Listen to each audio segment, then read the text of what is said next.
Hello, and welcome to our long-awaited review of Kirby Star Allies. Welcome to the finale of it. Welcome to the finale. Welcome to the finale of the Summer of Kirby.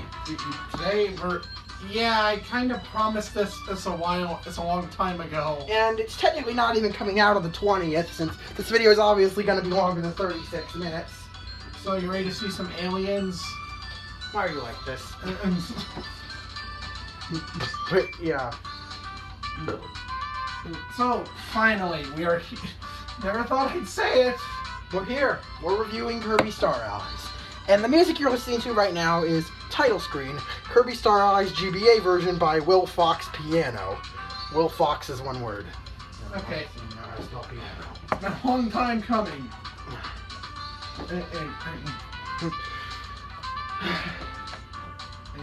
When at last it's here. Now, without further ado, you do the production stuff better. You do this production stuff better than I do. So the game is ought to be based upon the first incarnation of the canceled Kirby game for GameCube. The trailer, which shows Kirby making multiple helpers, and akin to the fundamental element of Star Allies. The game was initially teased under the tentative title Kirby E3 2017. In the game, in September 2017, the official title was announced as Kirby Star Allies during a direct. The game was released on March 16th, 2018.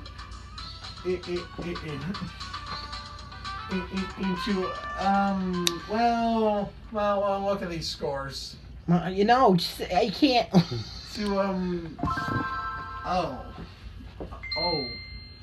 To average to high scores, or is averaging out about 7 or 8. And the game did well financially. It was a modest success as it sold, selling 2.5 million copies as of March 2019. And then, another thing, and they had also, So, how did you play? How did you first play the game? I first played the game and very soon after launch. No, about a few weeks after. A few weeks after launch, after I got back from vacation. And Mom promised to buy a game. So I buy Kirby Star Allies. So I did, and I bought it digitally. So yeah, because I didn't want to have to wait for the game to come in. Absolutely no repercussion and for cause from that. Shut up! You're just self-conscious about having too much storage used up on your Switch. So Andy finished the main story in less than 2 days. Yep. Well, I guess that's it. But it wasn't. This game got a ton of post-launch content. Like, the game practically more than doubled in size since launch. It was pretty insane, to say the least. So, without further ado, with the final update coming out on November 30th, 2018. Yeah, the game had that was its life's half a year. They had half a year of post-launch updates. So without further ado, what's new? Well, this game is fundamentally, in terms of how the controls and mechanics work, it's exactly the same as the other 3 Kirby games. No, of course, they're newer built. What did you say? It's the other modern games. The other modern Kirby games. But as usual, there's a feature that makes this game stand out. Usually, these features like Ultra abilities, Robobot armor, or Hypernova tend to be limited into sections, but Interestingly enough, this game's gimmick Is is omnipresent throughout the entire game. And no matter what mode you're playing. If it controls like a gimmick, like a typical Kirby game, it has this new mechanic. So what is it? Just pressing X. X allows Kirby to create a heart above his head, which he can then throw an adjustable trajectory to turn enemies into friends. Yeah, that's yep. Like I said, so it may have been lifted from one of the canceled GameCube titles. Any enemy that yields a copy ability can be turned into a friend. And mini bosses, even mini bosses, but you have to deplete the mini boss's health bar, and then you can turn them into a friend once they're knocked out. Yeah. There are even a couple bosses that can be recruited as friends, namely King Deity and Meta Knight. If you don't want to have to waste your dream points, if you don't want to have to try your luck at the Dream Palace, I'll go into that. I'll go into more detail about that in a minute. But right now, so what? what's the story? Okay. As usual, Kirby's napping peacefully. You know. Oh, that's not the first thing you see. The first thing you see is this weird hooded guy performing some kind of ritual on a giant purple crystal heart. What the fuck? Apparently something goes wrong because the heart fucking explodes. Then it cuts to Kirby sleeping peacefully. And he gets bonked in the head with a piece of the heart. What the fuck kind of intro is that? But it seems the piece Kirby got hit with is different than the others, and gives him the ability to become friends with basically anyone. Oh, that's weird. The press of a button. So basically, Kirby gains the ability of brainwashing. Yeah. I mean, basically. Yeah. Let's not think too deeply into that. Yeah, that's right. Yeah, that's. Let's not think too deeply into the messed up implications that has. That's pretty much that's how the story it goes. Your first course of action. Well, a lot of the shards also happen to crash land around Dreamland. So you have a list of the bosses, right? Because there is a ton of bosses in this game. Yeah. Also, you might notice that there's not a traditional world system, world by world system. Instead, there's what? There's a world map, and you can move around and jump on it. Wait, this looks kind of familiar. My theory is that they just straight up lifted this world map frame from Super Mario 3D World because it's almost exactly like that. God damn it, Hal! For a split second, I thought there was a section where I was going to be able to freely control and play as Kirby in a 3D environment. No, it's just for the map. They still haven't done it. I'm not counting Blowout Blast. That doesn't have copy abilities. And that's a side game. There's a side game with no copy abilities. So, okay, so yeah, there's Dreamland has six. It has okay. Has 5 levels. The first 3 levels.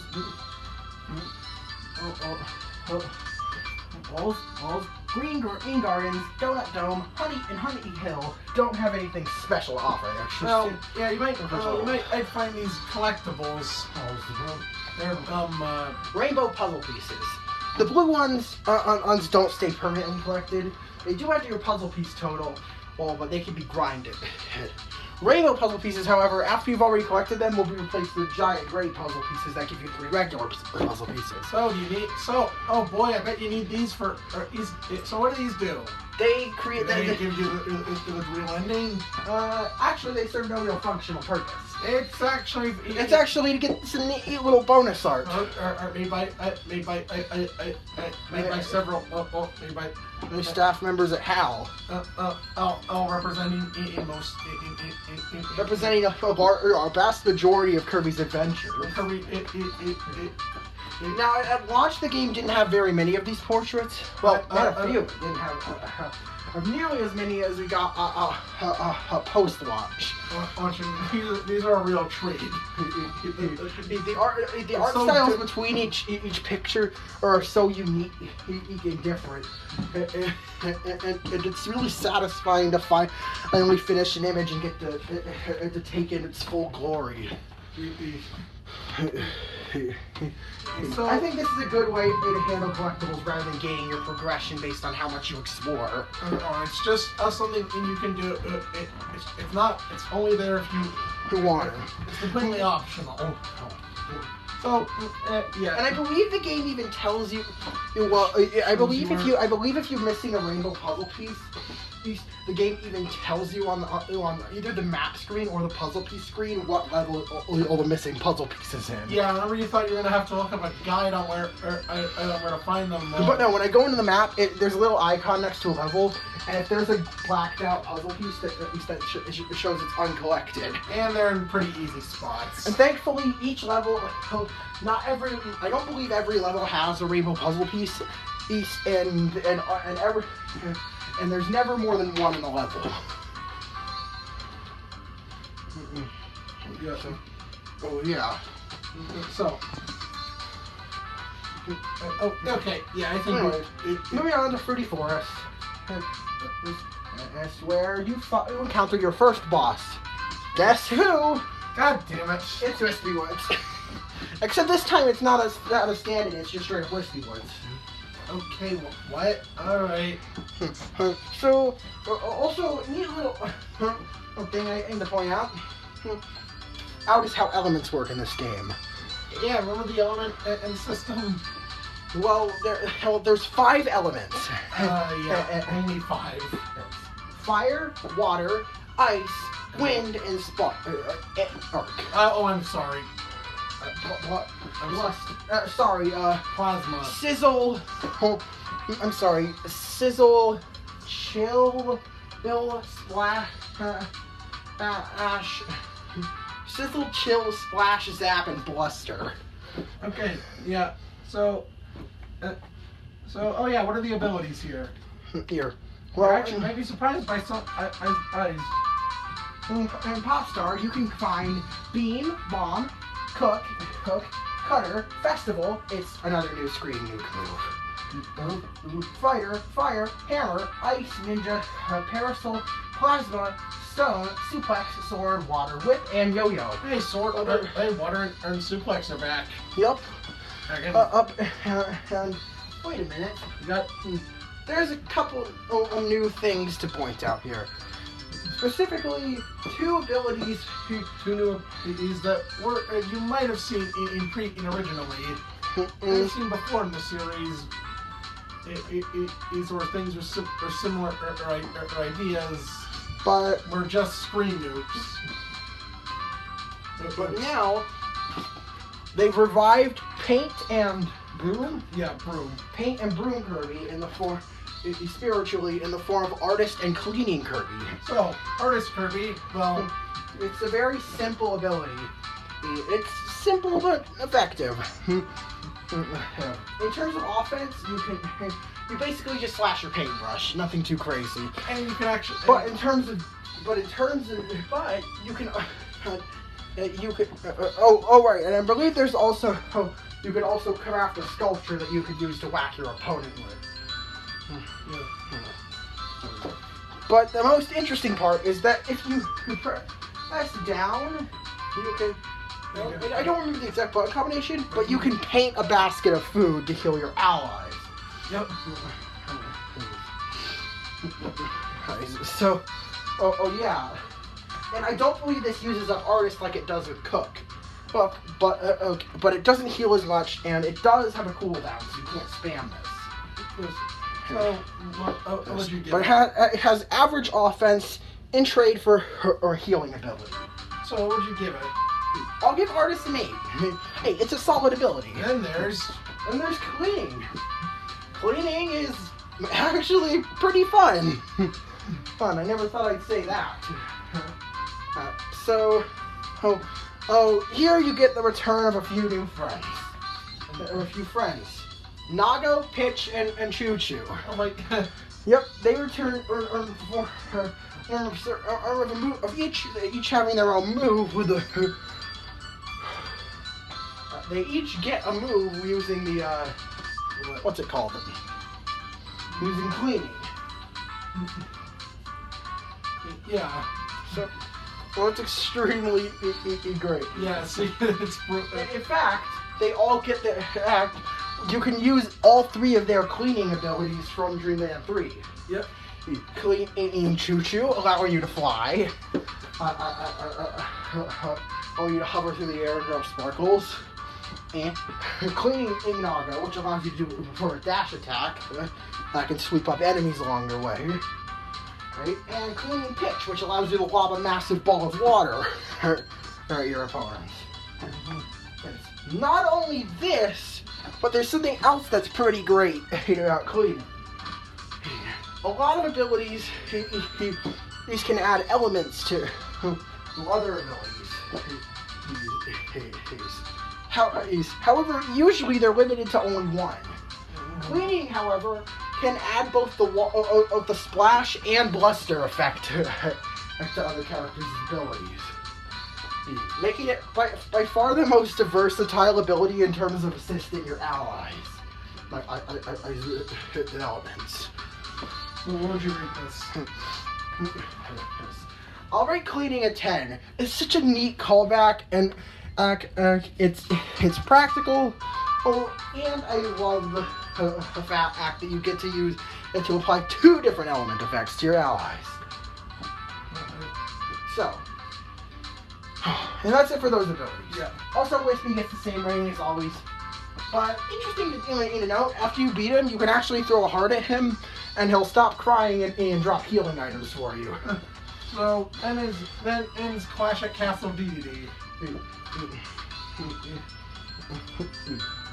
In which you, well, yeah, you have a clash at Castle DDD. So you fight a DDD,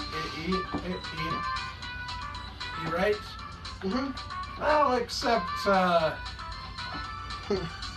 Oh, that's not normal. wait a minute. No, wait, I didn't change music. Oops. Okay. Okay. What should have Now been we're playing in the listening to past? Kirby Star Allies Remix DD Destruction Buff DDD Remix by TNH Game Remixes. So wait. This might look familiar to longtime Kirby fans. It's a reference to Kirby Right Back at Ya. When DD is possessed by the Demon Frog. Damn, you watch too much of that. I used to watch the shit out of this show when I was a kid. It's really cool to see. Your reference to it. So yeah, The first half of his health plays as normal until you get him back. But as soon as he reaches that halfway mark, he freaks out and his arms get and he gets jacked. He suddenly has a 6-pack and massive anchor arms. Yeah. So It's fucking ridiculous and hilarious at the same time. The fight's not too hard. Alright, obviously. So You're only your second boss. what would you rate it? 10. The reference, the music, And the idea of it, it's just great. So After beating Whistly Woods and knocking the evil essence out of him, well, that's it. You beat the game. Oh, wait, never Fake mind. credit. Fake credits. This isn't the first time. This isn't the last time we'll do this. Just fake you out with the credits.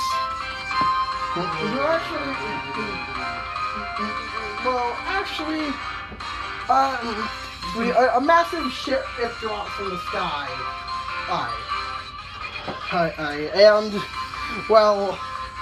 Turns out Kirby's not the only one trying to gather up these shards. But while Kirby wants to prevent their evil influence, there are a group of mysterious figures wishing to harness their power just something.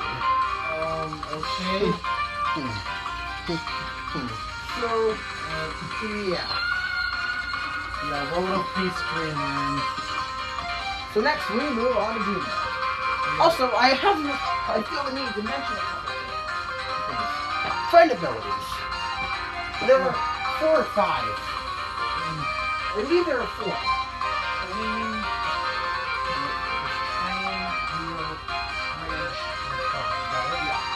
Okay, there's 4 of them. And all of them can be. I'm not sure about all of them, but actually I'll just go over them in a sec. But first, let's go over the levels in Dreamland. We already went over those. No, the first area. Pop Star, that's what I mean. Okay, so let's go over Pop Star. There's levels. There's 4 friendly fields. So, well, okay, what are their what are the bosses here? Open up the stages. There's just one. There's just one boss here. Oh, I'm thinking of later. Yeah. No,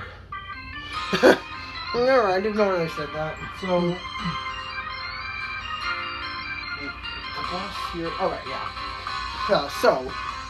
The levels here are Friendly Field, Reef Resort, Inside Islands, which is an extra stage, Echo's Edge, Nature's Navel, Duplex Dream, another extra stage, and Sacred Square. All of which, in that order, spell out friends. That's this game's anagram. No, acronym. So, what's the boss? So, the boss here is Meta Knight. Mitak Nugget. He's the knight. Well, yeah. He's actually kind of a crazy boss if you're unprepared. He can clone himself. Yep, after you get down the first half of his health, he splits into copies. 2 to 3 depending on 2 to 4 depending on how many allies you got with you. If it's just Kirby or Kirby and 1 ally, he'll split into 2. If it's 3, he'll split into 3, and if it's a full set out of 4 characters goes around, he'll split into 4 copies. He does not take much damage as well he's split. Your chance to hit him occurs when the copies recombine themselves. Then you can actually damage him significantly.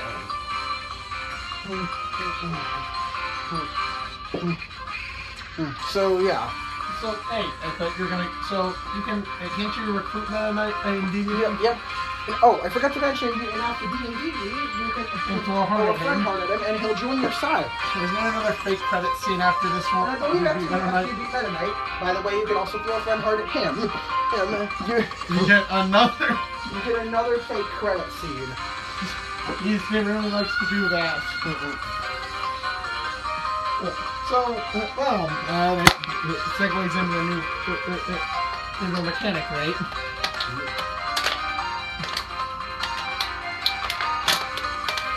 Let's talk about Dream Friends.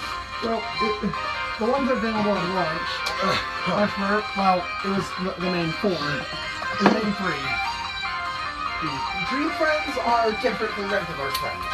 Obviously, they have a myriad of unique abilities at their disposal that differentiate them from common enemy recruits. And with the exception of Meta Knight and DD, the only way to get them is via the Dream Palace, in which you grab a Dream Rod and it scrolls through and it cycles through different Dream Friends.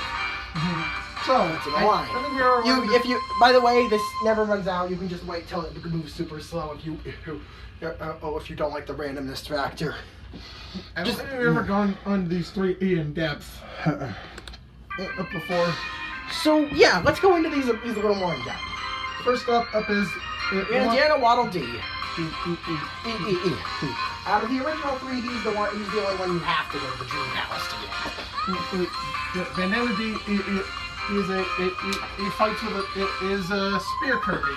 Yep, which is an ability that's actually absent from this game otherwise. I mean, he truly does play quite unique. If you're familiar with spear, Here, you can throw your spear. Here, just jab with it, obviously. oh, this. Or you can use it for a spear helicopter. Spear can also be used underwater, both in the game it's present in, both in the games it's normally present in, and in this game. Yeah. So yeah. So, yeah. And then it's pretty unique. There's no character that plays quite like him in this game. So, what would you Definitely a 10. And then there's DDD. He's basically like Hammer, except his damage output is buffed. It's ridiculous. DDD is a powerhouse. Albeit he's on the slow side. The advantage to using DDD, having DDD as an ally over Bonkers, is that DDD's hover is more effective. So, be careful. He's quite a massive target. yeah. DDD's hitbox is also cause him to take a ton of damage. Man, at least this ain't like how it is in Canvas Curse. Which am I right? Yeah. At least there's more room to maneuver. At least you can maneuver more accurately in this game. So, what would you rate DDD? A 10. and it is a blast. And then there's... I believe he can also do the hammer shot from Robobot. Not from Triple Deluxe. And then there's Meet Like Too Strong. Play how you're used to. Basically just a combination of beam and sword. No, wing and sword. Yeah, that's a deadly combination. Which despite its seeming simplicity, and the fact that both abilities are already present in the game, this is no combination to slouch at. Yeah.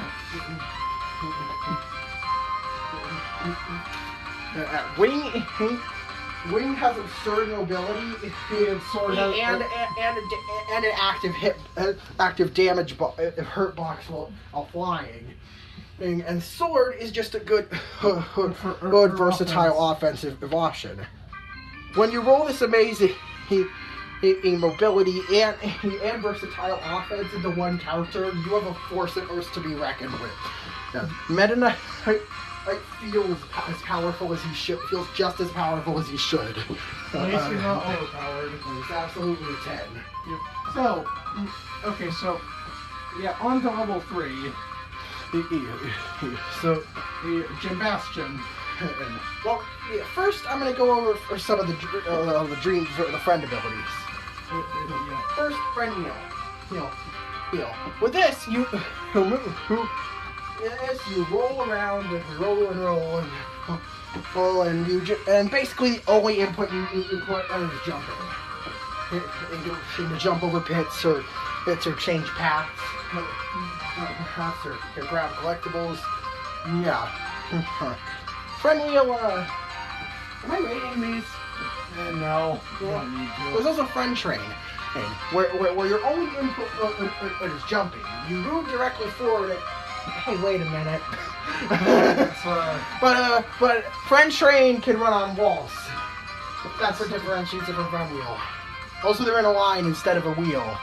Oh, we'll see. Oh, you'll see why you'll see why friend. You just use friend train. Yep.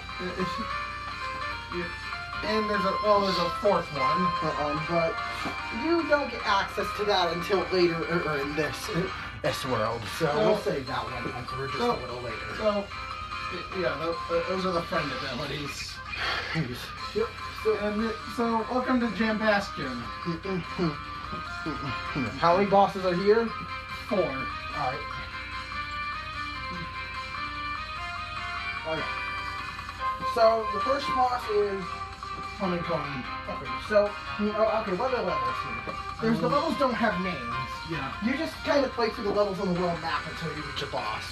So, The first boss is Pon and Con. hey, I remember Back in Dreamland 2. They're here, but okay. Maybe they're on alien. Maybe they're on another planet, but okay.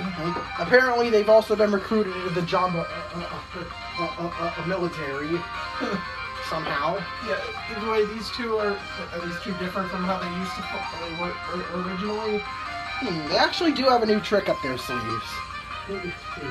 Now they can drop bombs from the sky, which, depending on which can either be fire or ice bombs. So you want to watch out for those. Either way, the fight's virtually identical to the way the fight is virtually identical to how it was before. Other than the fact that with Kirby's new moveset, they're kind of a pushover. It's kind of weird that they're kind of out of place here. I don't know how they got into the Jam Bastion. Why they're here, but it's neat to see them again. I'll give the boss fight an 8. Then there's the 3. Francesca, Vanberge, Urge, and Zam Partisan. And the Jambastion Generals. Those are Jambastion Mages, or Elemental Sisters, whatever you want to call them. Whatever you call them. The point is, why are we talking all of them at once? Well, I don't know. Because they're kind of a group package. Yeah. And you fight them. You fight each one of the different points throughout the world. First, you fight Francesca. She can move around, swipe with her staff, like with her weird snowflake staff thing, which freezes you if it hits you, by the way. So be careful there. And she can also drag the thing across the ground. So be careful if you're just standing still. That attack has gotten me a lot.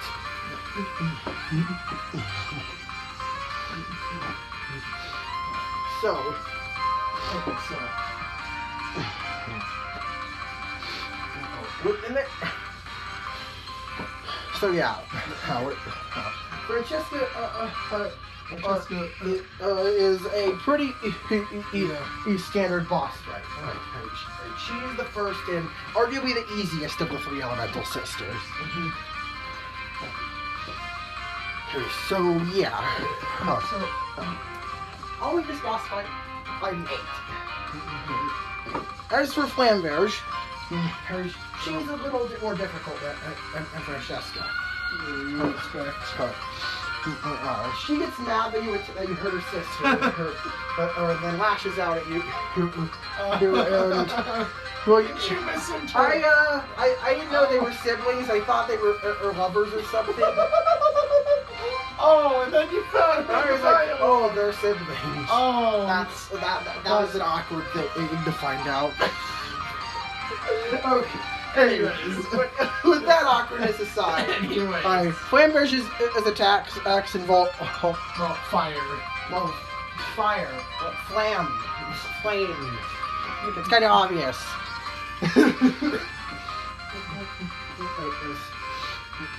So, she has a sword, obviously. Yeah. Not obviously. But the point is they each have a different type of weapon. Yeah. Flamberge's sword or can be used to. Well, she still has her an obvious swipe maneuver, but she can also dash forward or at high speeds, skewering your friends, which, yes, it does hurt. Aside from that, she can also pluck chunks of stone out of the ground. Okay. I'll send them flying at you. which you then have to either inhale and spit back out or destroy your projectiles if you don't want them remaining as obstacles in the battlefield. So yeah, after you beat Flamberge, you can move on, and eventually you reach the final boss of this chapter. Already heard an 8 as well. And then there's the final boss of this chapter, Zan Partisan. The trickiest. Yeah, the trickiest of the elemental sisters, and I'm pretty sure their leader. Well, not really leader, but apparently she like has a thing for their boss or something. I don't know. She wields a spear, and can perform sort of similar attacks to Flanders with it. Except her attacks leave lightning in their wake. And she can summon lightning, and yeah. She can also, I believe she can also fire a massive laser. You know, if you're not careful. Well, it could do a lot of damage if you're not careful. And she'll probably fire it regardless. Yeah. Or you just want an 8 as well. So should we talk about this set of Dream Friends? Yep. Then we got the first post-launch one on March 28th. It was Rick, Kyne, Ku, Marks, and Gooey. Wait, hold on. What was that first one? Alright, Rick, Kyne, and Ku all rolled into one. That sounds... kind of annoying. Mainly due to the fact that you never use Kyne. Alright, first we got Rick... Oh, he looks really disturbing without. He looks really disturbing without how detailed fur textures. He just looks like a smooth penis rat. Oh yeah, how about a friend bridge from Rick? Oh, I don't like it. How about Rick just frightens me in this game. How about Rick curling? No, I don't like it. Friend wheel with Rick. No, just Rick in general is always a pain to look at. Okay, this game. Yeah, weirdly enough, in pre-rendered cutscenes, he has his textures. You know, finish it. Well, I guess they have it probably have them turned down so the game doesn't overload. Anyways, so Rick is what you think. Yeah. So, you can also transition into Ku, who's arguably easier, better and easier to use than Rick.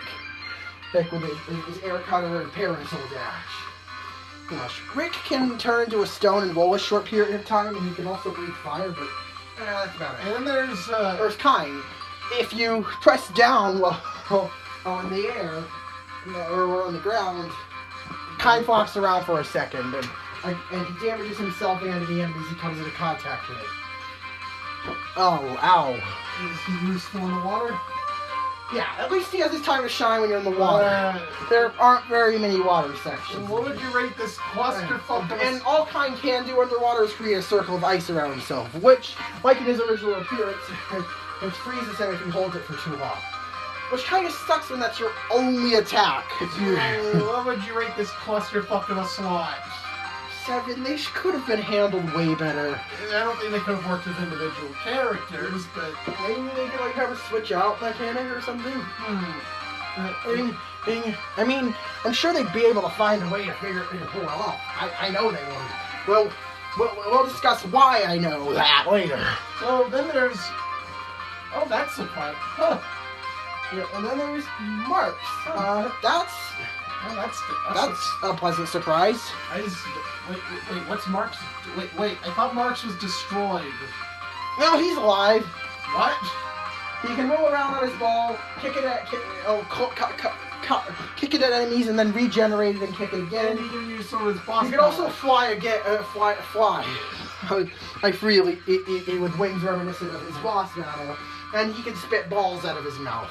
That sounds wrong. That doesn't sound wrong. But Marks is a fun character. He also has a black hole attack, which is extremely broken, so you're invulnerable while using it. this attack can only be performed while he's in flight. And then, so what would... Already Mark's a 10. Mark's is just such a fun character to play there's, on. And plus, even though you wouldn't expect it, he can be enhanced with an ability to add extra effect, next to his, to add extra effects to his attacks. Next, we have Gooey! I guess you can call Wave 1 the classic era of Train Friends. Oh yeah, they're divided into eras. So Gooey... I wasn't surprised. Yeah. Alright, Gooey's attacks uses his tongue. include a combination of different abilities. Yeah. You can have Parasol on your end it. That one's kind of useless. You can use Burning, which I love to spam. Yeah. And Gooey can also use his tongue to emulate Whip Kirby. He's down. Also, you can see his flying animation. And Gooey can also turn into an adorable, derpy, tiny dark matter or shoot lasers. I guess that's what Gooey is. It literally can. Yeah. Gooey is Gooey. The Gooey is a defective piece of dark matter. Or who ended up becoming friends with Kirby instead of trying to destroy a pop star. Yeah, Gooey is a real... Gooey is a fun character to play. And let's just look at that dumb face, I love it. 10. So yeah, overall, Wave 1 is... mostly awesome. I'm just kind of disappointed with how they handled Rick, Kai, and Koo. Kirby's first group of friends ends were kind of get handled poorly. Anyways, let's move on to the. Okay, we're doing this first. Okay, I guess. Yeah, we'll move on. Far-flung Starlight Heroes. Oh, it's the last main level in the game. Yup. So the level. Let's see what levels you have here. You have. Oh, you can actually. This world is actually different. Yeah, and then you can play the levels in any order, technically. And in a fully 3D space. In a fully 3D environment. Well, not really, but it's on a 2D plane, but it's a horizontal plane instead of a vertical plane. Yeah, it's tough. And you can fly around on this cross section of space. And heck, there's even a couple of little secret planets to discover. You're tearing me apart now. Give us a 3D Kirby game. You have what? I want an open world Kirby Metroidvania in 3D, like Breath of the Wild style. Give it to us. Kirby. I want to soar across the entirety of Pop Stars waiting for me, and make the trip back in a make the trip back in a single use of wheel. Okay, this is not a speculation video. Anyways, And, oh my, there are a lot of bosses here. Yeah. Yeah, there's you go around on the planet Earthfall, Planet Mistine, Planet Convertible, Planet Frostback, Planet Tawara, and Planet Amadon. Open them all up because they each have their own bosses. Well, their bosses are on their moons, but open the moons actually. That would be easier.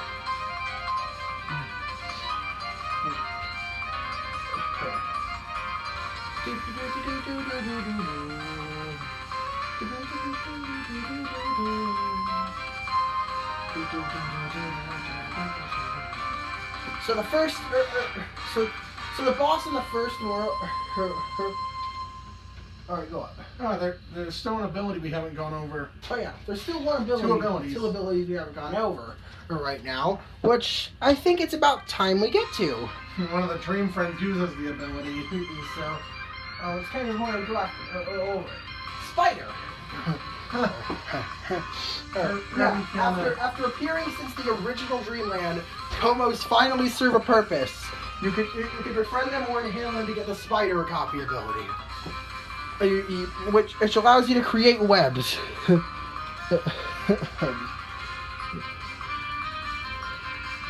I don't know what that was.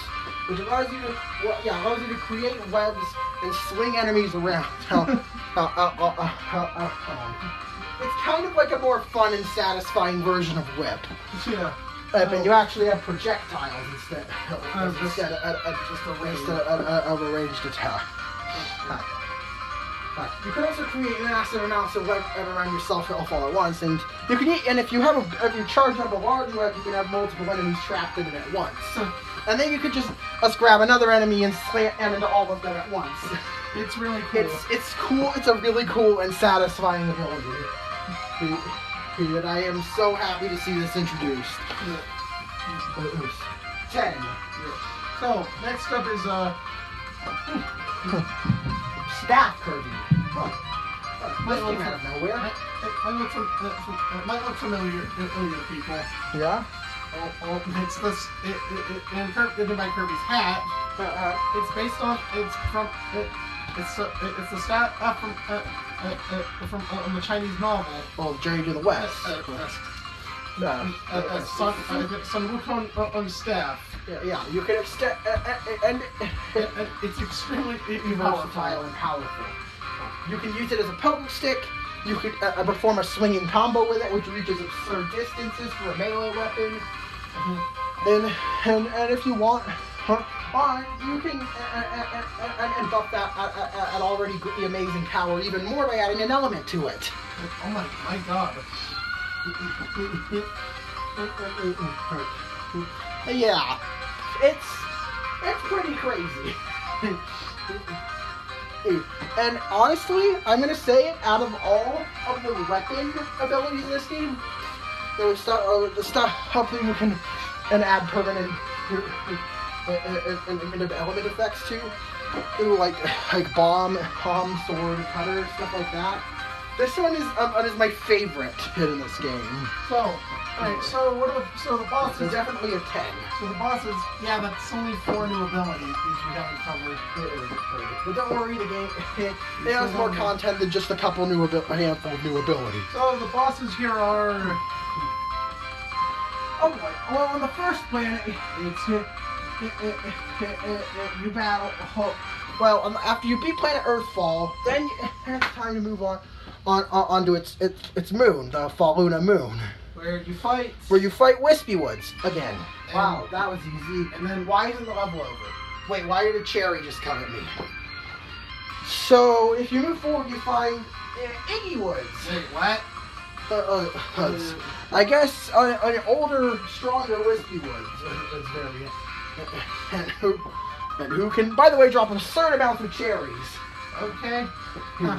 Unlike regular Wispy Woods, I don't believe this guy can actually be befriended. I don't even think Wispy can in this level. So, anyways, would you go? So, what Iggy Woods is? Yeah. Well, Iggy Woods, it's basically a harder Wispy Woods. But, I like how they actually tried to make it a little harder, even if you can still cheese the fight in the same way as the other Wispy Woods. Just go to the very top with Wing, hang or stand right next to him, and span and final cutter or hammer or flip. Yeah, but hey, they tried. A for effort. A for effort. I'll give it an 8. So next up is the next planet is Planet Mesquite. It's Planet Mesquite, which is a water planet. After going through that, you reach the moon here, which is Marine Moon. And well, the boss here is Goldon and Silvox. Basically just a harder Common Con. With more hectic attack patterns and not much or hazardous this battle arena. Not much to say. Let's just say there. I'm not gonna really count that one. Unless it's and there's Rock. No. Well, first Planet Caverna. Planet Caverna is it's a cavernous planet, obviously. And here, the boss also on this moon, the Rock Moon, is Grand Mam. Uh, Which is, I don't really remember much about this fight, but but if you remember the Iron Man from earlier games, is it the Superstar? Oh yeah, that guy. Yeah. Well, now with the Friend Star, you can. Yeah. Yeah. This boss is also huge. And, well, okay, you're supposed to, yeah, you use the Friend Star, which is the fourth friend ability. I forgot to mention that. But after bringing Zan Partisan in the end of the previous chapter, they have an escape sequence. And so on the Friend Star, hard to escape from the collapsing Jet Bastion.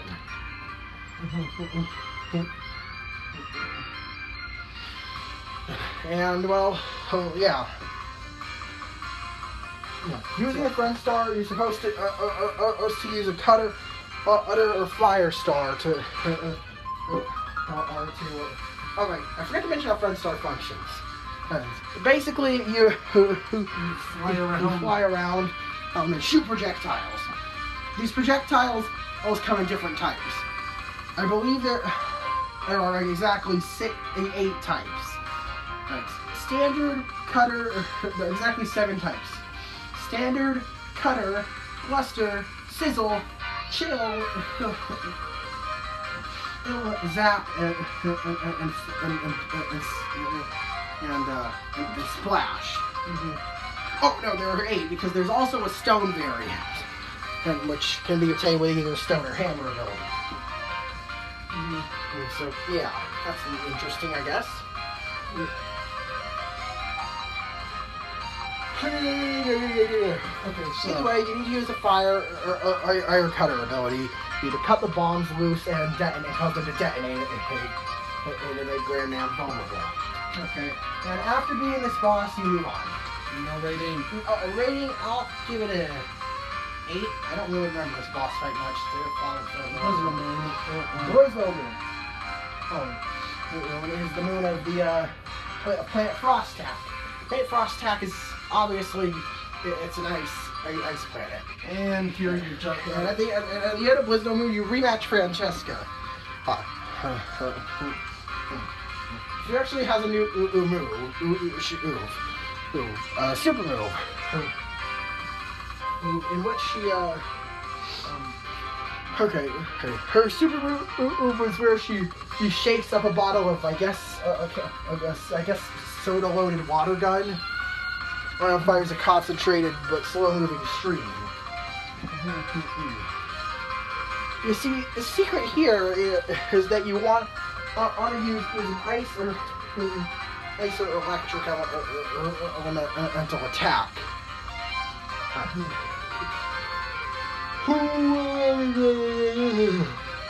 Sorry about that. With ice, you can freeze the stream and will create passages through it.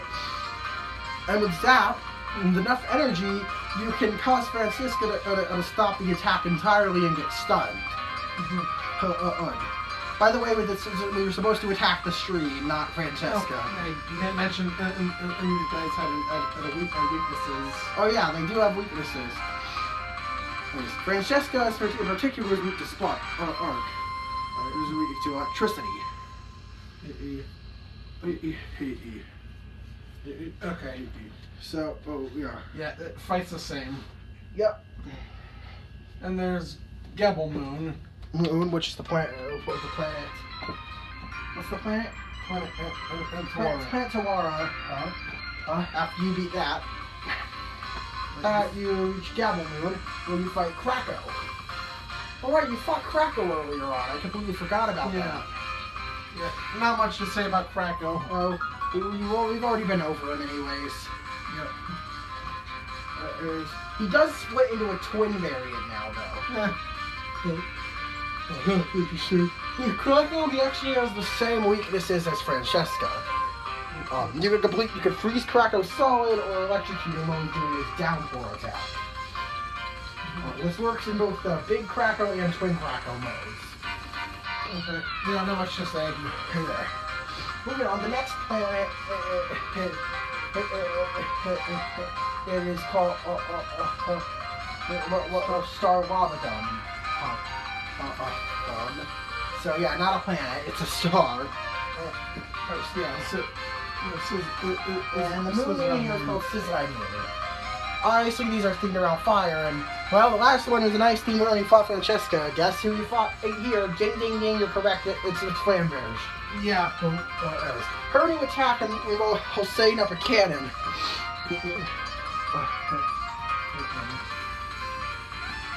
So yeah. Oh yeah, then after You could hit her cannon with water or ice while it's charging. And completely stop the charge, causing the cannon to load up and explode. Yeah, so you might want to distance yourself from it. and stunning in Flame Bears. completing all the moon stages unlocks the final two levels, final two stages. The first stage, the final stage is Jambandra Base. Nice. Here, I believe you fight. Click on it. Yeah. Alright, here you fight. Yeah, Jambandra Base. Well, yeah. It's a culmination of tons of stuff you've done already. And the fucking little I think there's a boss here.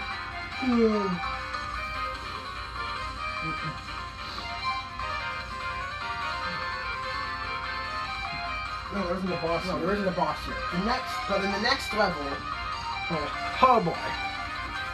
Oh, I'm sorry, I didn't see you there, Vinny. I just threw a pillow at you. I'm sorry. The Divine Terminus. Yes. So here you fight the final bosses. First, you rematch Sam Partisan. She has a thunder drum attack where she beats drums and stuff fly out. And then after her.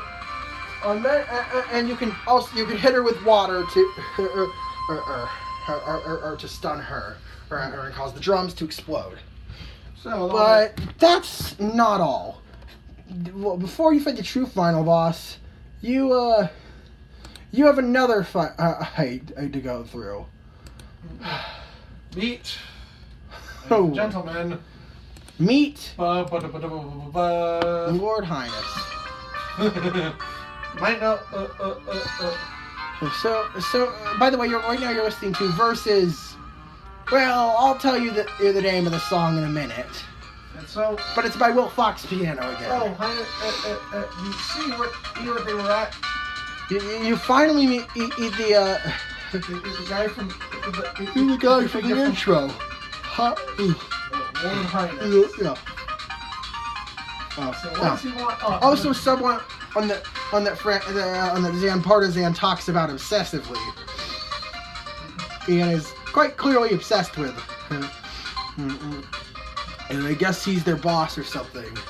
So, what is it? So, what was he put? So, what did he want to find? Well, his goal is to revive the Dark God Void Terminal to wreak havoc. It can annihilate the entirety of existence. That's leaving the world in an empty state of nothingness. That sounds a lot like other things Kirby's faced. Yeah, but this time the stakes are literally at the entire universe. So play this. Okay, the first phase is.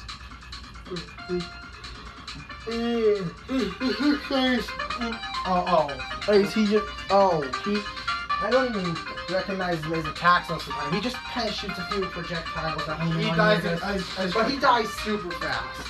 So that and his phase 2. Oh, that's creepy. Oh, he rips his hood off and that's not pleasant to look at. Yeah, because that's he takes control of the mages. He literally drains their life energy. He turns them into stone weapons for him to wield. Oh, that is horrifying. And he even has his own friend attacks. Attacks that he uses with their lifeless bodies. Oh, that's horrifying. Oh my! Specifically, friend wheel. Highness is really fucked up. Apparently, he was even mad by the dark heart. Oh my. The Jamba Heart, that's what it's called. Jumbo Heart. Which is the thing that shattered at the beginning of the game in the hive that we're working to restore. Apparently he tried to sing a song to it to get up and summon Void Termina earlier, but he messed up the song and the heart exploded instead. This is quite interesting. It turns out he successfully completed the ritual of summoning Void Termina, but it won't. But it still has some more time. So he decides to fight you to stall for time. And well, you beat him. So what would you rate him? 10. This is a hectic and challenging boss, which is fitting for being the penultimate boss in the game. And I realized we didn't talk about. We still have another set of Dream Friends. Yes, I know. We'll discuss them afterwards. So then, well. Well, after. Doesn't it pull another fake credits? Yeah, but that's not it. Highness gets back up and sacrifices both himself and the sisters to the Jamba Heart to instantly awaken it and revive Void Termina. So, what is Void Termina? It's this giant hulking masked man thing. And it's strange to say the least. It has several phases. It has 4 phases. Well, 5 technically. So the first phase, you hop on the Star Allies. That's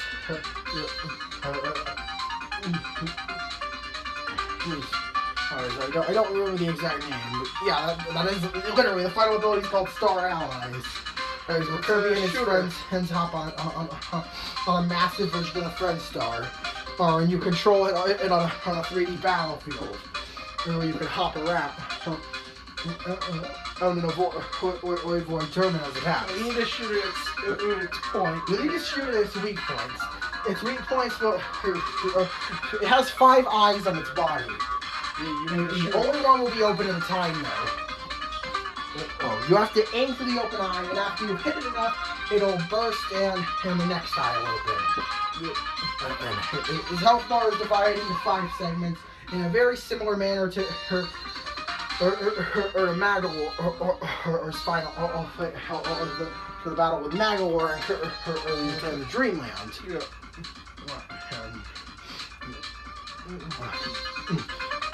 After you complete all 5 eyes, as Void Termina collapses and its mask falls off to reveal an empty void of nothingness. Fitting. But you have to approach it, and then you get sucked inside. So what? Why? Where you see some kind of pulsating orb cocoon thing. I'll better take it out. Well, now you have to grab onto these flesh handles and pull them, causing the cocoon to burst open. And then you're booted right out of Void Termina and have to face the 3rd phase. Phase Void form. Well, the bird form, I guess. That's where it flies around. The eyes are actually pretty tricky to hit. Or kind of tricky locations. One of them is on his back. But interestingly enough, if you dodge his dive attack, the game will go into a bullet time where you can fire off a ton of shots at once and deal massive damage to the currently open eye if you're in the right position. Either way, after this form, go inside. Go inside once again and find the cocoon has opened. And now you see Void Soul, a giant orb with a very familiar face. What? That's Kirby's face. Doesn't it use the attacks you've seen from many other final bosses in Dark Matter, Zero.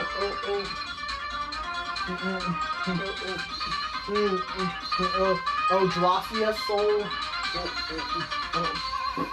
Well, this is where it culminates. Why does it look like Kirby though?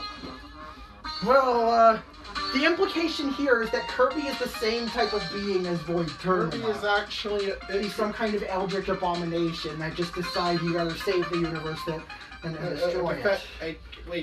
That sounds kind of familiar. Gooey? Yeah. So, another way, there's hey, Kirby and Gooey kind of have the same origin story. They were both meant to be beast of destruction, but they were considered defective, I guess. And Kirby is also a lot smaller and more compact than this. Is this what a full-grown being of Kirby's species looks like? Huh. Doesn't it? So, you take out the soul and one final... By the way, yeah, this song is called Versus Void Soul, GBA remix, Kirby stylized by Will Fox Piano. Isn't there one final part of the fight? There is a beam struggle. You have to alternate between button presses, rotating the joystick, and eventually, you finally did it. You destroyed Void Soul. Presumably the entity of ultimate evil. Kirby's greatest threat. The most colossal threat to the universe yet. And you've just obliterated it. And Kirby, the ending shows Kirby in space. It's unconscious. And the friends you have with you float to Kirby's rescue alongside the star, and they all fly back to Pop Star. So what would you rate a Void? Absolutely a 10. It's quite a shocker. Shocker. It's a roller coaster of fight in terms of What? It's a roller coaster fight in terms of how many different phases it has and the implications implications of it. But we are not done. But we're not done. We actually have quite a bit more to cover. We have some extra content. First, well, there's a follow-up mode. A release. Which is part of the final update to the game. Wait, we missed a wave. But first, well, I'll start the song. Kirby Star Allies Remix, Francisco /Flamberge /Zan's music theme by TNH Game Remixes again. So wave 2, like I'd call the experimental era, I guess. This thing consists of released on July 27, 2018, consists of Adeline and Ribbon, Dark Meta Knight, and DeRoach. That's pretty shocking. Yeah. First, Adeline? Yeah. Adeline is, if you didn't know, has quite the cult following in the Kirby fandom. Adeline's a fan favorite. Despite not having made too many appearances. Only been in 2 games. Well, I think 2 games. The 2 main series Kirby games.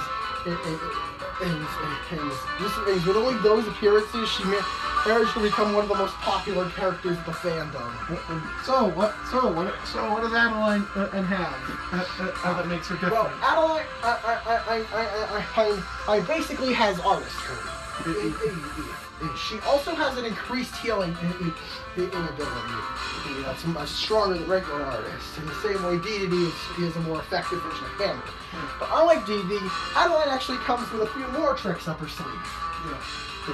Well, more like hiding wherever Ribbon hides. I don't know where she goes. Yeah. It's like with all familiars in RPGs, where the hell do they go? Oh, they just kind of phase into your character. I don't know. Anyways, with Ribbon you can fly around and wield the crystal gun from the final battle against Zero 2, which you can and obviously fire rapidly. It doesn't really do too much damage, but it's effective at taking down aerial enemies. You also have the Ribbon Twirl, which is basically a damage and dealing double jump. But by far the most interesting feature about Adeline is the move called Ado's Painter, where you can summon one of 3 bosses is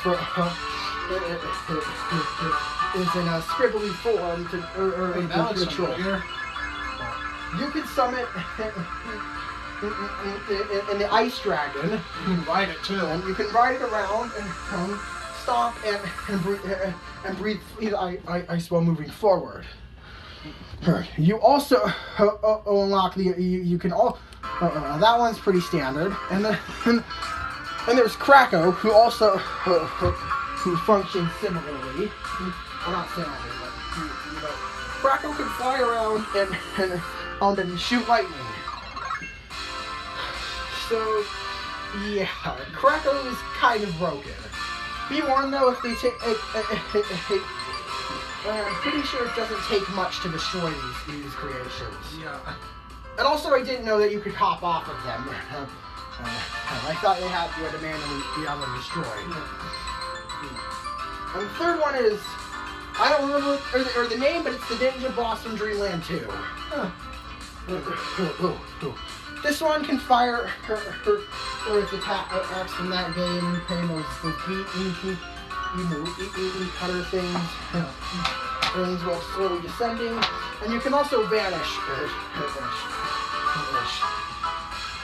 The versatility in Adeline's moveset is just so cool. Just one little move makes the character that I think is pretty cool to something incredible. Yeah. So definitely a 10. Also, it says your fastest time. Yeah. And also, yeah. Then there's. Wait, what? Dark Mennonite. Wait. That's a list of questionable allies in this game. Yeah, I thought Dark Mennonite was it was destroyed for the mirror was just. I thought Dark Mennonite was destroyed for good in Triple Deluxe. Dude, what's going on here? Well, he wasn't destroyed for good. He was just trapped in the mirror or eternally. He has the last link to that realm was severed or by deity. What is he doing here in the main world? I guess he had a change of heart, or maybe there's some kind of ulterior motive. I don't know. We don't know how. He was summoned by the power of the Dream Rod, and now he's here. And regardless of the circumstances, he's here to assist with his power. Like Marks, this brings up several questions. He's basically Meta Knight, but better. Oh wait, he can do. Remember, he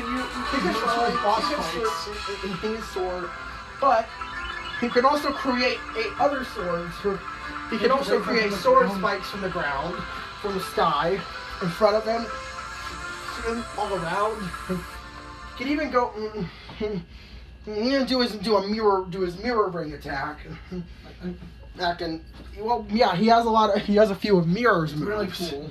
It's just really cool. And don't forget the mirror shield. Yeah. Yeah, not to mention that he has that broken ability.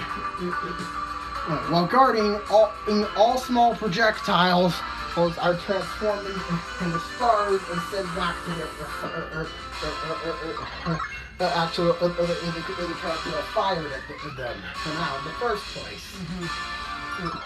Which is extremely amazing. So, obviously a 10 here. Next we have Deroach. And at least I don't have to question what he's doing here. We know Deroach and Kirby are chill. Well, thanks to Mass Attack, which I'll probably review in the future. Maybe. But anyways, is Deroach's help? He's pretty awesome. Honestly, he can slash, he can dash, but he can also spawn bombs. If you can start a normal bomb or from his the first fight with him, or if you charge it up, a flame bomb in the second fight with him. He can also use his ice wand with various degrees of charge. He also has the ability to summon minions. He can summon Squeaks, Eeks, Storo, Doc, and Spinny. Each with their own different effects. The Squeaks are spawned when you try to summon an ally that's already there, and they just kind of hop aimlessly forward, or hoping they collide with something and do damage to it.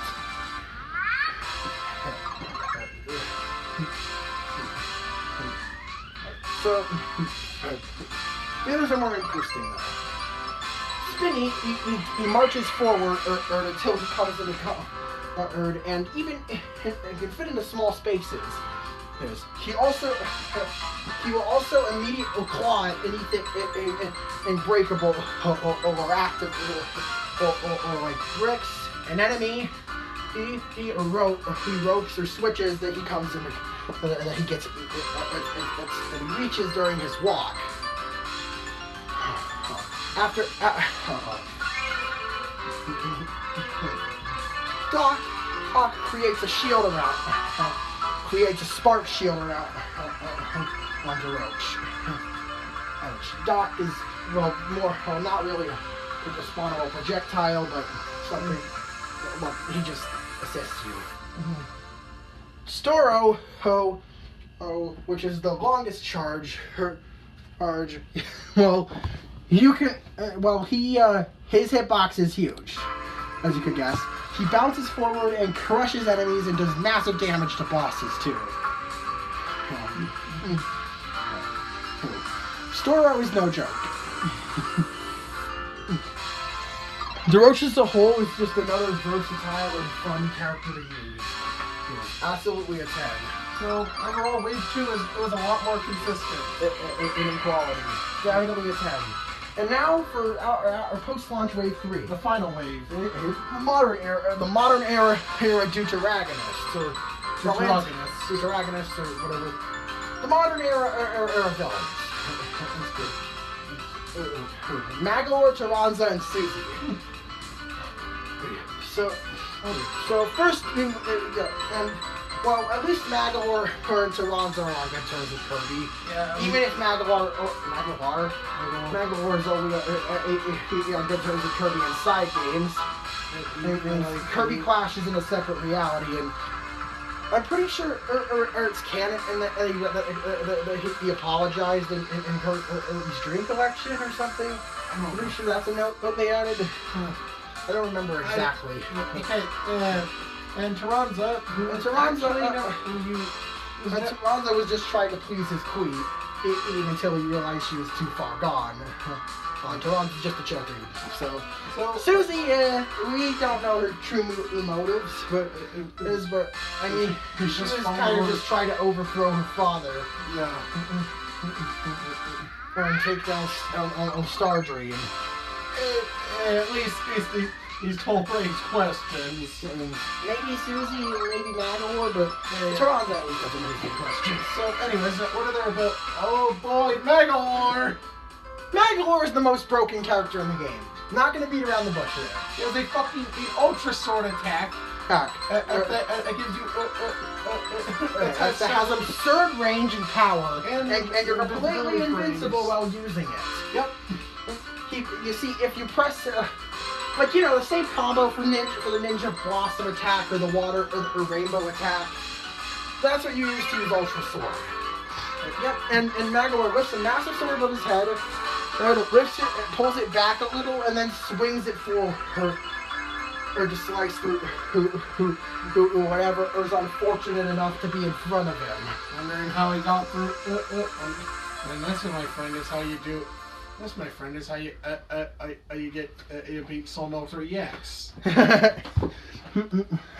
Yeah, this guy breaks the game. Doesn't he have a charge attack? Yeah, I believe so. He can send his ship forward too. Okay then. Yeah, he can summon in the lore Star Cutter or use it as a piercing projectile to ram through everything in its path. It's pretty nuts. Yeah. That's to say the least. So, what would you rate Magolor? 10. He is arguably the most broken character in the entire game. And there's like I said, there was a Dream Friend that evolved of the spider that used the spider ability. Taranza. Everyone's favorite Spider Boy. Yeah. So, what can he do? Taranza obviously has the same abilities as Spider.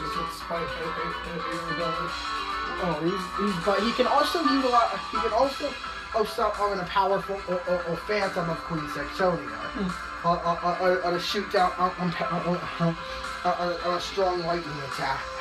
about 3 Tyrannos were on his leg, his leg.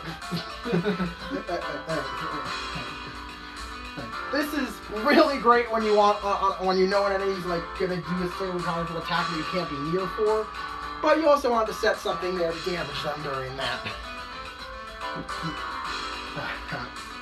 So it's super helpful. Oh, I know Tyranza also has like a couple other abilities. I'm trying to remember what they were though.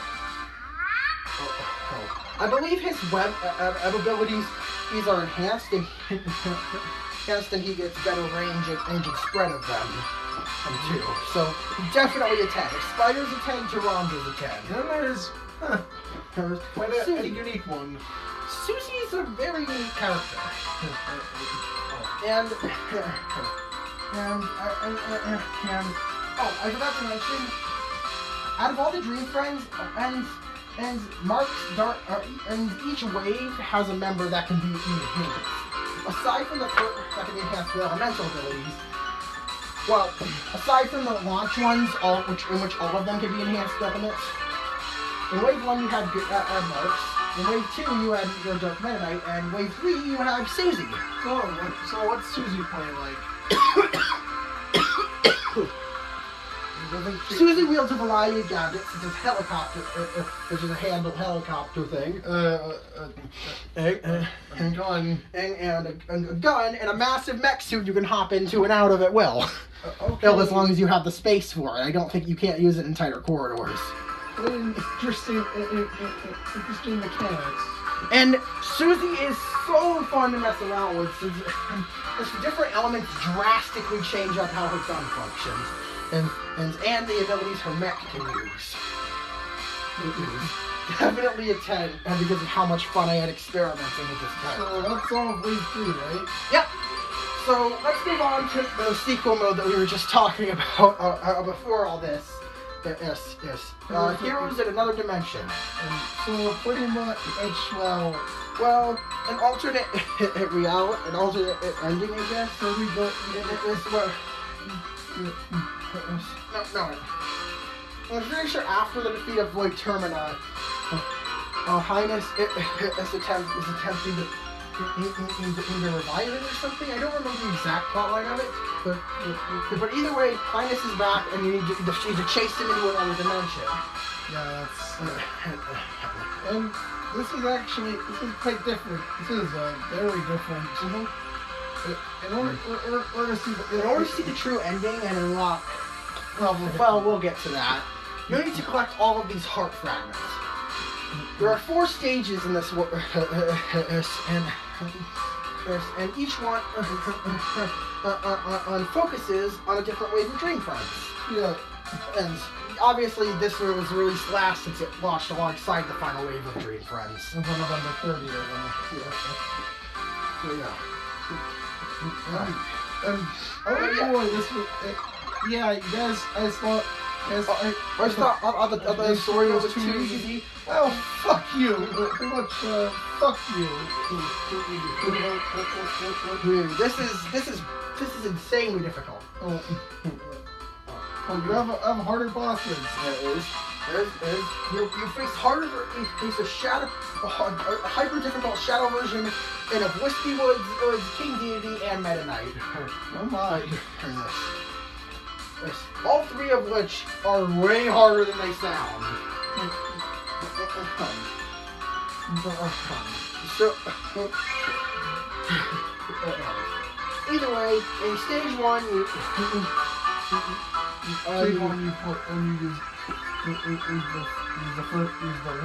use the launch wave.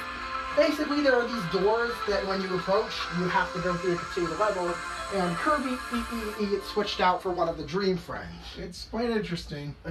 You need to switch off characters like this. Well, yeah, that's pretty much, that's the format of it. That's the format of it.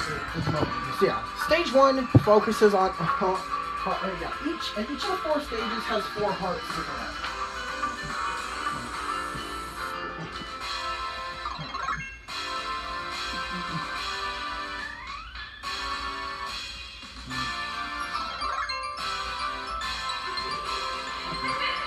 Oh, you don't Correction, you don't have to collect all of the collectibles, but you do have to collect 100 out of 120 of them. So you're only allowed to miss 5 in each level. Yeah, that's not a lot. Yeah. So you just really gotta comb very thoroughly. Each stage focuses on each section focuses on here we are, maybe friends. The first one, fun, launch wave, and at the end you fight. And at the end you fight. I parallel wispy words. In stage 2, it focuses on the wave one dream friends, and at the end you fight parallel DDD. In stage 3, it focuses on the wave 2 dream friends, and you fight Shadow Meta Knight. Parallel Meta Knight. Right. And finally, stage 4. Stage 4 is interesting. Well, you take control. The final wave of dream friends.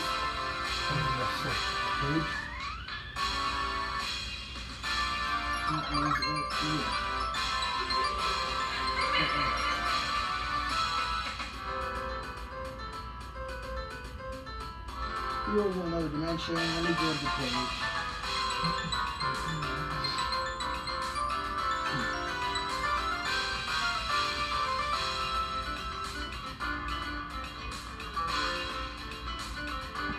Oh, never mind. That's what I was forgetting. Shift those bosses. Parallel Deity is stage 3 and Parallel Meta Knight stage 4. Stage 2 is Parallel Krakow, who I completely wiped from my memory because that boss is so painful. Isn't that possible?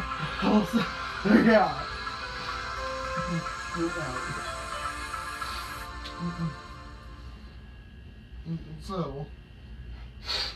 So after you finally clear.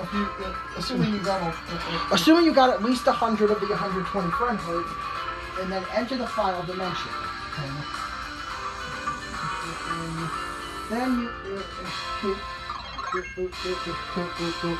can finally face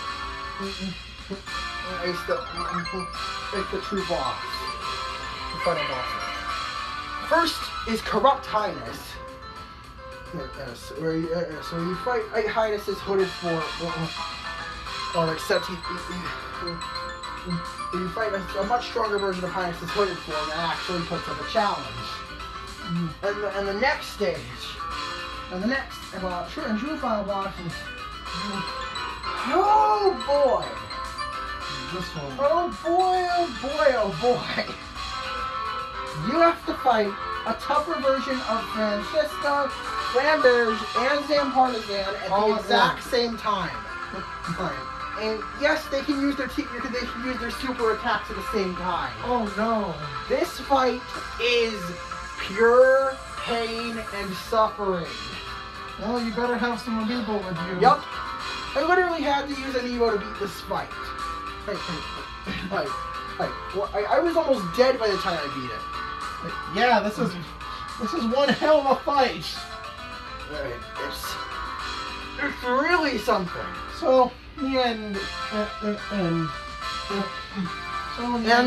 end, if you have at least 100 friend hearts, then you can throw a heart at the Mage Sisters and unlock them as the final dream fit. And well, the ending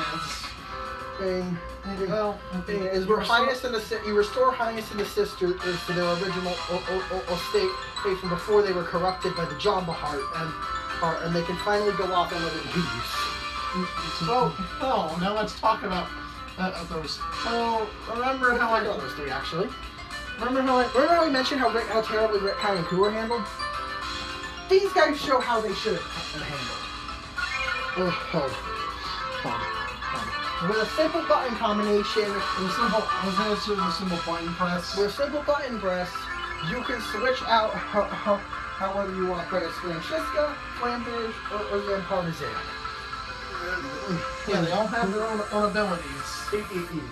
Pretty much piece for piece their movesets and their boss fights, which is incredible to finally experience after all that torture known as Heroes in Another Dimension.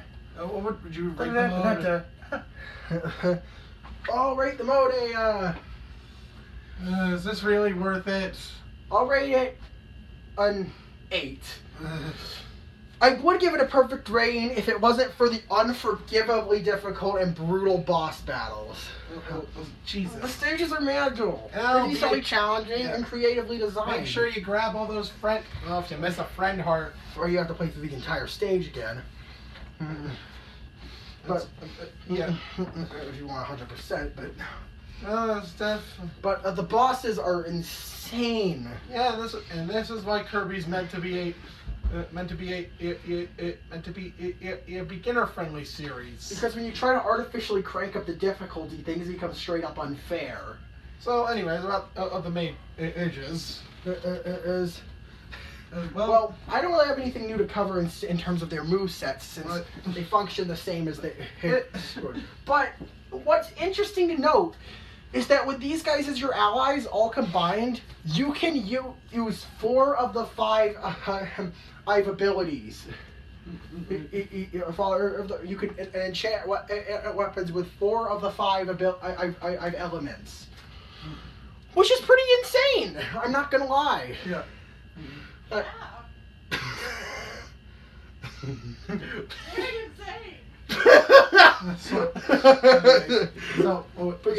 What would you rate? Francesca, Flamberge, and Zan Partizan absolutely get a 10. It's such a gratifying reward for such a painful experience. Why can you believe we are not done yet? Oh, no, we're not done. We still have a little bit left to go. Doing that video's been running for an hour and a half now. Right now you're listening to Kirby Star no, not Kirby's not even there. Star Allies boss theme, 8-bit Kirby Star Allies by Tater Tot Tunes. Woo! Okay. Hey. Comment if you want us to do a video with our mom. So anyway,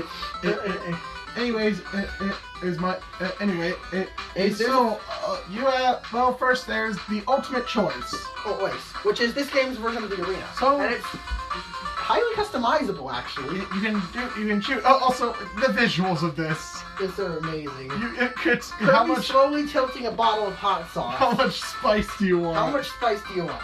The ultimate choice. Well, both referring to how difficult you want the battle to be and what your kind of party you want to go in with, and how spicy Kirby wants his omelet to be. And then, if you want to, you can break it up up to the point where Kirby has a shocked face of pain. But after beating Heroes in Another Dimension, you unlock something interesting. Using the original button combination and for hard mode and Dreamland, for extra game and Dreamland, you get Soul Melter EX, featuring Kirby's demon face on the same episode that Buff Deity came from. Kirby right back at ya. Oh my! Where Kirby is just straight up tipping the bottle upside down and pouring the entire thing on the omelet. So, just use Magolor. Yeah, just use Magolor. Or it will save you. It will save you so much pain. Alex actually did it. And okay, first off, interestingly enough, throughout both of these modes, every single boss in the game is present. And it's actually every single boss in the game is present in some form except for Grand Mam. No wonder why you forgot about them. Yeah, because the reason Grand Mam isn't present is because it requires a friend ability to fight. Yeah. So, you can the character select. You can go in with every character, You would go in with literally every single ability and Dream Friend, but that's not all. With every ability comes a friend option. With one exception, you can't use screen nuke abilities, with the exception of Cook. but can't be selected as a Kirby ability. Only as a character ability where you can play as Chef Kawasaki. Oh, yeah, didn't go over him. I mean, we didn't go over Chef Kawasaki. He's not really a dream friend, but he's arguably the most unique of the irregular friends in the game. yeah. Obviously, it would be weird to have a friend that just us cooks all the enemies on screen and then despawns, right? What would be the point of using that over an actual ability? Well, I'll tell you the point. Chef Kawasaki can do this, but then he has to wait until he can use his cook ability again. I almost say crook ability. Quick ability. Cork ability. But yeah. But meanwhile, Chef Kawasaki can actually attack, unlike regular Cook. Does he full plates? Yeah, he has a dash attack where he can throw plates and use a literal ladle. And use a literal ladle to attack enemies that are above or in front of himself. I'd give Chef Kawasaki a 10. It's really neat to see him finally have a starring role. So we didn't actually go over or how the ultimate choice functions, right? Yeah. As you scale, you get the scale is actually how many bosses is you face. It's how hard they are. Interestingly enough, you can't. By the way, you don't unlock Soul Melter difficulty until you've beaten in the. By the way, even though the ultimate choice isn't unlocked until story mode, you still have to beat the hard difficulty. I don't know, 6 or 7. I don't remember. The one below Soul Melter has to be beaten, and before you unlock Soul Melter, which is the true arena mode. Well, the arena, basically. Yeah. Rather than just. You should pick up the mode page. Okay. I'll go over the difficulties. Alright, the ultimate choice. Okay. Yeah. The difficulties are Sweet Breeze.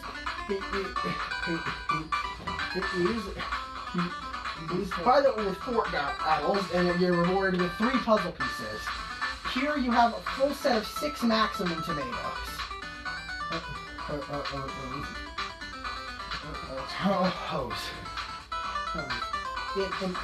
In difficulty 2, Mild Stroll, you have 5 maximum tomatoes and 1 elixir.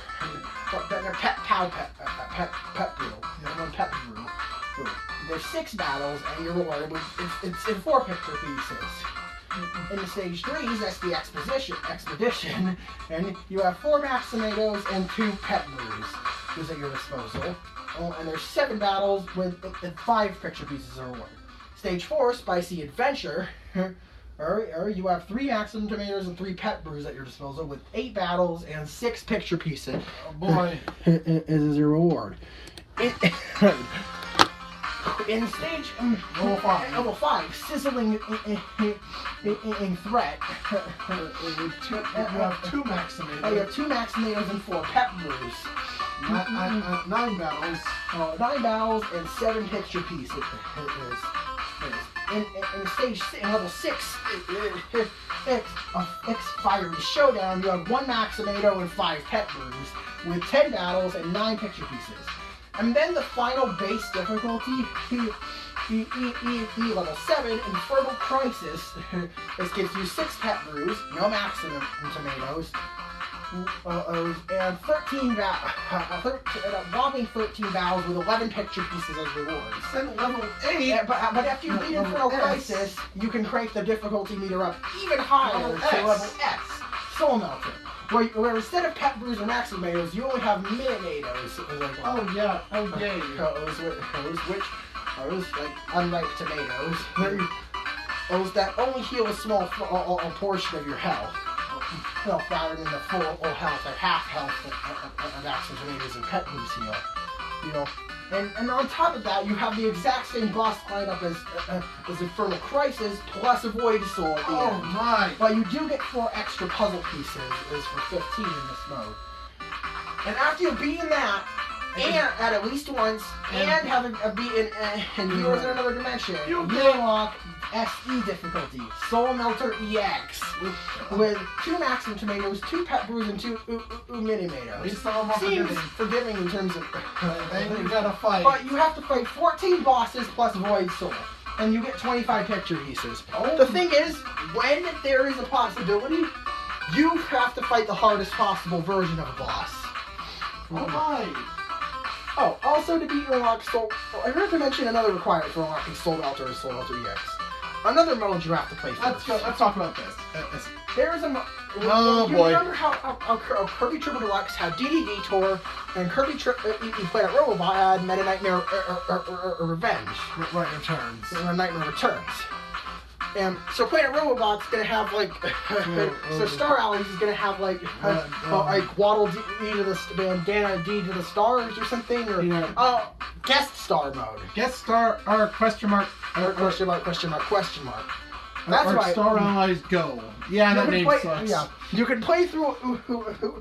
You can play through an abridged version of the game with any character. Yeah. Except for Kirby himself. Well, technically, you can actually go. using handheld mode. Oh, if you tap between in the load current run. And start a new run an option, the game gets confused and starts a run without you choosing a character, which just shows you playing as Kirby. And beating it with Kirby doesn't unlock anything special. It doesn't save that you've beaten it with Kirby. It just replaces Kirby with it just says that replaces Kirby with another character, and doesn't even save for that character either. So okay. Well, go to the page for guest star mode. Oh Lord. Fine. So remember Hellblade Hero? Where you had to play the arena with 20 times with different abilities. Oh, you scroll down. Let me count. Go on. You have 1, 2. Let me list off the number. Let me list off every single character and what their campaign is called. Blade Knight, staying sharp. Number 1. Sir Kibble, cutting in style. Number 2. Poppy Bros Jr., Bombs Away. Number 3. Rocky, Rock the World. Number 4. Wester, Wild West Whip. Number 5. Bonkers, Banana Mania. Number 6. Number 7 is Biospark, Savage Silence. Number 8 is Gim, Up and Down Dynamo. Number 9 is Jammerjow, Staff Striker. Number 10 is Burning Leo, Roaring Fire. Number 11 is Chili, Chill Winds. Number 12 is Waddle Doo, Beamland. Number 13 is Blood, Powered Up. Number 13, Number 14 is Dribbly, Rinse and Repeat. Number 15 is NESP, Psych Out. Number 16 is Bird On, Freedom in the Sky. Number 17 is Broom Hatter, Spring Cleaning. Number... okay, I missed count. 1, 2, 3, 4, 5, 6, 7, 8, 9, 10, 11, 12, 13, 14, 15, 16, 17. Okay, number 18 is Knuckle Joe, the Contender. Number 19 is Bugsy, What's the Bug Idea? Number 20 is Beatley, Unbeatable Beetle. Number 21 is Como, A Tangled Web. Number 22 is Parasol Waddle Dee, Floaty Dreamer. Number 23 is Vidria, A Colorful Heart, with the emoticon rather than the word heart. And number 24 is Chef Kawasaki, Flavor Attack. Oh wait, that's not all. Wait, there's more. Well, in addition to these 24, there are actually 13 others, making a total of 37 times you have to play this. Oh. What are they? Well, they're the Dream Friends, King Dedede, Fight for the Crown, Meta Knight, Scourge of Darkness, Bandiana Waddle Dee, The Legend of Dee, me, Rick and Kine and Coo, The Animal Trio, Marks, Galactic Ambition, Gooey, Who, me, Adeline and Ribbit, Artful Adventurers, Dark Meta Knight, From the Shadows, DeRoach, Enter the Space Thieves, Magalore, Best Friends Forever, Taranza, To Meet That Flower, Susie, Extermination by Blaster, Artimo Pod, and finally the 3 age sisters, From Prayers to Hope. Yep, you heard how many. 37 playthroughs. So what's the thing? So you have less. So you start. So it has an interesting mechanic. In that, there's 5. It's divided into 5 stages. And well, It's encompassing different parts of the game. Start out your First stage encompasses is chapter 1. Second stage encompasses chapter 2. Third stage encompasses chapter 3, and chapter 4 or is split across stages 4 and 5. Alright. And well, you fight Highness at the end. You fight Highness at the end, and not Void Termina. And then Galactonite shows up, and oh damn it, we have to fight. Why is there a butterfly? That it just vaporized Galactonite. Hey, you saw that butterfly in the main story. And Morphonite. Wait a minute. That's Meta Knight's beta design. And this is the same butterfly that we've seen since Return to Dreamland. This butterfly has been following Kirby around and waiting to kick his ass. Oh. Well, now his friends have to fight it instead. And, yeah, this is a Morphonite. It's, well... It's crazy. It's a crazy fight. Alright, in guest star mode it can be easily cheesed since, well, the gimmick is that you start out with lower health speed, with base speed and attack and lower health. However, you can find upgrade hearts throughout how max up to go as far up to level 5. To go up to level 5 in every stat. Your stats are reset at the end of each level. It came with Kirby and RPG-like elements. So, yeah. So, okay, so what would you... Yeah, like, finding a Morphonite like that kind of breaks it. But in Soul Melter mode, you get to fight him in his true power. Yeah. Without being buffed. He is a very strong boss. So what would you rate Morphonite? Definitely a 10. It's subverting expectations. You think you're gonna fight Galactonite, but oh nope. Okay, does this mean? Yeah, hopefully they learn. Interestingly enough, throughout the modern games, each one you fought a different, and not counting Return to Dreamland. Okay, I guess kind of counting Return to Dreamland. You fight on a different form of Meta Knight in every single game. Yeah. In Return to Dreamland, you fought Galactonite. In Triple Deluxe, you fought Shadow Meta Knight. Dark Meta Knight. Dark Meta Knight. In Planet Robot, well, you fought Galactonite again, but you also fight Mecha Knight. And in Planet Robot, you fight Morpho Knight. The Star Allies, you mean? Star Allies, damn it. Yeah, Galactonite has kind of been real and overused. Since its inception. And so, what's your problem with it? So, Alec was crazy enough to play guest star mode 37 times. Was it fun? Well, the first couple times, and with the Dream Friends. The Dream Friends post-launch have unique areas. But the others, the 24 main playthroughs are almost identical, room for room, and they range in playability. You may have fun playing as a character like NESP,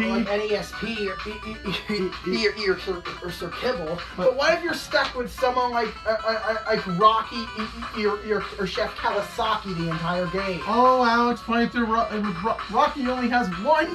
Well, Rocky has that uppercut, but it's super hard to lay out and in super close range, so you're bound to get hit using it. Oh. So your best course of attack, position yourself above what you want to hit, and land on it. Okay. If it's a boss or mini-boss, you have to painstakingly wait for a random AI to decide I'd hop far enough away where you can safely exit from stone and repeat the process. And also, don't forget your experience with Wester, right? And Wester, you were starting while you were playing. I was literally falling asleep. Oh. Granted, I stayed up for almost 24 hours at the time, but that should be. Yeah, Alex used to use Whip all the damn time. I guess I was so burnt out from using Whip so much in my childhood. Guest star. What do you get? Do you get anything for playing with all 37 characters? a congratulations message.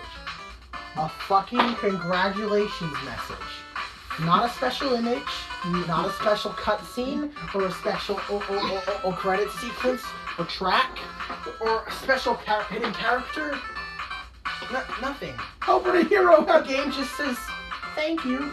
Thank you for wasting hours of... Thank you for wasting 30 hours of your life. Seriously, Alex started playing guest star back when he first got the game and didn't finish the main. Took until September to finish the main lineup. So Helper the Hero can at least be done quickly. There's only a few bosses. A matter of about 15 minutes per playthrough. For the most part. But this is absurd. There's too many. There's so many. 37 playthroughs, each lasting upwards of an hour or two, depending on who you're playing as. Alex said, like I said, Adeline was actually Alex's fastest. Yeah, out of every character, I created with Adeline the fastest. It's been a little over an hour. Mm-hmm. But, oh Lord. So yeah, my fastest time is still over an hour. Guest star. Yeah, the thing is, there's no variety, aside from the 13 Dream Friends. We're at 15, yeah, 13. Yeah, 13. Aside from the Dream Friends, they're almost identical. Sure, certain abilities have a couple odd rooms here and there, that'll be added in, but those aren't exclusively unique. Usually, those aren't exclusively unique to characters that are shared among multiple. And also, they're very short, and they don't change the monotony of most of the places. So, Helper the Hero, you originally gave a 10, but what about this one? 10. Oh. If you're not going for 100, if you're not going to two play ratings with every character. That's just actually 2 ratings. If you plan on playing it with every character, 1. Dude. I wasted my time. Sure, there's a difference between intrinsic reward and an extrinsic reward. But for doing something this absurd that the game actually bothers to taunt you by keeping track of which characters you've beaten it with, you think you're going to get something for completing them all. I mean, it's a huge task. Also, prior to Wave 2, you could only do 1 playthrough at a time. Yeah. It wasn't until Wave 2 released that you were able to have multiple playthroughs going on. So if you were bored of a current playthrough but didn't want to have to play through the earlier levels, you couldn't just take a break and play with another character. That would erase your file. Starting with Wave 2, thankfully they had individual save files stored for every character. I'd say only play these with the Dream Friends. At most, only play them with the Dream Friends and maybe the mini bosses. You're getting a unique experience, but do not play. But if you want to play with the basic, only play them. I'd say at most 14 times with all the Dream Friends and Chef Kawasaki. A 10. And if you're just playing a just want to play casually, you're a couple of them. Or what about a 0? A 0 if you're a masochist like him. So Melter EX. So remember that combination? Good. So wait, that's the same sprite. That's the sprite from one of DD's original sprites. Well, I guess I'll beat it.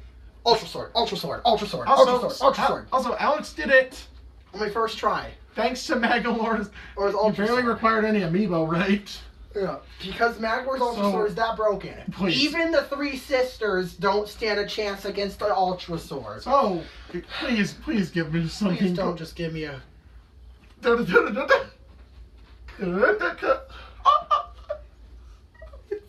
It's him! Beautiful! It's him! What is your reward? On the title screen, you can switch. Get a picture up. They need to see this. They need to see this image. Kirby Star Allies. You all remember Kirby, right? You remember Kirby? You remember that old plush with the Star Wars Kirby? Of course you do. It was one of the most iconic meme images. Right up there with Fat Yoshi. Fat Yoshi. Oh boy. Wait, it is something. Curb. Look at Curb Star. Look up Kirby Star Allies Retro. Retro skin. You need. It's him. It's him.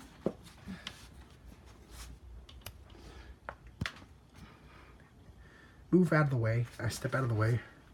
It's him. Oh, in HD. It's him. It's Curb. Alex decided to test out the reward. With every single ability. Test out. Oh my god. It is something. Is it worth it? Absolutely. Oh my. All the pain of heroes in another dimension and arguably not really pain of Soul Melter EX because of Magalore. That was worth it for this. Curb. This is quite possibly the worst and best reward I've ever seen in a It's Kirby purely game. cosmetic, but It is so ridiculous and yet perfect that you need to do this. just okay. So let's get into the. Let's get into the conclusion. We've finally done it. We've tackled Kirby Star Allies. So let's get into the scores. Well, first you're listening to title screen Kirby Star Allies GBA version by Will Fox Piano. Well, you're getting it. Well, this is going to be a little different than in previous conclusions. Yeah. So let's start with the scores. Gameplay 10. It's fluid, it's satisfying, and it's that classic Kirby, Music. 10, obviously. Kirby made his proper HD debut. Doing this game, and It's the soundtrack backs it It's up. breathtaking. The game looks breathtaking. Anything as well. Even the visuals will get a 10, even though that's not usually something we rate. Now, another optional score, completion.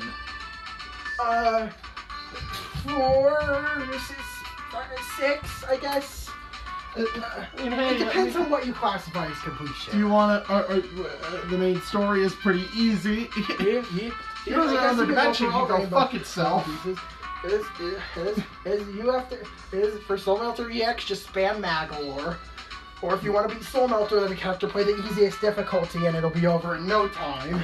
Yeah, if you want to play Ultimate Choice, play the easiest difficulty with most of them and it'll be over in no time. Avoid Guest Star, on the other hand. Just do like one playthrough. If you have to do all of them, don't do it 1 or 2 or 3 a day like I did. Hell, even I'm not that crazy. Space them out, like maybe play one every week or something. You did this all in less than a year. You're within the final wave. Yeah. And well, I mean, Soul Melter EX, your reward is totally worth it. Yeah. You don't even get an 100% cutscene In this game. and you just get a congratulation and well, Which I guess would have been hard to do since, the game it was evolving. and so, final rating? 10. So, This is a perfect end off the modern era of Kirby. So, as wait, foreshadowed by the image called Farewell. Oh, Kirby walking off into the distance. It's packing his bag. And as that final post from Star Ally on the Star Allies channel. This was a combination of everything the Kirby team wanted to do. You can clearly see it. All the love of all the references and is an Easter egg. The celebration of Kirby's past and future. It's truly a one of a kind experience. But hey, we've done it. We've done it. We actually did it. We actually finished a marathon in a relatively timely manner. In 4 months. 4 months. But we did it. I'd like to end this off with what does Kirby mean to you? Kirby has always been an important franchise to me. He grew up with the series ever since he started played Mass Attack. And even indirectly before then, I'd watch a ton of dumb YouTube videos of people play the Game Boy Advance game. It's a DS era game. He watched a ton of videos on Canvas cursing Amazing Mirror. He illegally watched a bunch of Kirby right back at you. Maybe someday I'll give that series a rewatch. I'm pretty sure at this point all the episodes have been dubbed in some form or another. Yeah, they've all. You can find every episode. You can find every episode online if you look hard enough. So of Kirby, he was there. Always. I could always look around and find some if you're crazy feeling down, Kirby would be there. It's just a feel good franchise. You could just kind of go back to when you had a rough day. You just smile a little. So Kirby, but as for Kirby's future, well, we got Super Kirby Clash. But where is Kirby Star Allies was meant to be a culmination of things. So what does this mean for the future? Are we people mainly criticize Kirby for relying too much on gimmicks or not having enough identity or innovating it, relying on nostalgia. Perhaps Nintendo heard all this and they decided it's time. Kirby's run his course. It's better to let him retire and go off on a high note than to run him into the ground. On the pink pancake. No, for all we know. For all we know, the next main series Kirby game could be in the works right now. But that being said, in my opinion, I'd be perfectly fine with this being a finale. So that being said, I'm Nosren. And I'm Emery. And bonjour, my wonderful viewers. See you in the next video. Yeet.